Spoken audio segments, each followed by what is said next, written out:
Germantown Multi Speciality Hospital, Dr. Mir Jawad Zar Khan, National Award winner, Senior Orthopedic Surgeon and Director of Germantown Multi Speciality Hospital। इनके साथ most senior and world experience doctor की team आपकी खिदमत में रहेगी। अस्सलाम वालेकुम नाजरीन, 7H न्यूज सच को रखे आपके आगे। मुंबई के बांद्रा सलम इलाके में महाराष्ट्र हुकूमत की जानिब से एक मस्जिद को डिमोलिश किया गया और फिर यहाँ पर रहने वाले झोपड़पट्टियों में इन गरीब लोगों को भी घर से बेघर कर दिया गया है। इसमें ज्यादातर लोग मुसलमान बताए जा रहे हैं। सारे हिंदुस्तान में मुसलमानों पर जहां भी बीजेपी की हुकूमत है इसी तरह डिमोलिश करके बुलडोजर एक्शन करते हुए जुल्म किया जा रहा है। आइए देखते हैं इसी की रिपोर्ट।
अरे वो शटर के शटर है शटर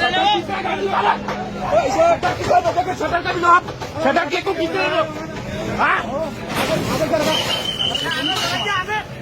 हर बार आना 2 महीने में 3 महीने में वही काम कर रहे हैं हम लोग। रास्ता खुला छोड़ो, आपकी दुकान वहाँ पे है ना, तो उसके सिंगल में रहो आप लोग।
Germanten multi speciality hospital, doctor Mir Jawad Zar Khan, national award winner, senior orthopaedic surgeon and director of Germanten multi speciality hospital. इनके साथ most senior and well experience doctor की टीम आपकी खिदमत में रहेगी। Doctor Wasif Azam, doctor Bharvi Chandori, senior cardiologist और दीगर स्पेशलिस्ट डॉक्टर की टीम खिदमत अंजाम दे रही है। Robotic surgery, advance cath lab, MRI, operation theatre, ICU, 2D ultrasound and pathological laboratory की 24 घंटे इमरजेंसी सर्विस के साथ अपने तमाम अमराज का मुकम्मल इलाज करवाइए। Germanten multi speciality hospital, opposite to pillar number 150, Attapur, Hyderabad. खबर है शहर की, खबर है गाँव की, खबर है सारी दुनिया की। 7H न्यूज पसंद आए तो लाइक कीजिए, शेयर कीजिए और सब्सक्राइब करना ना भूलें। 7H news.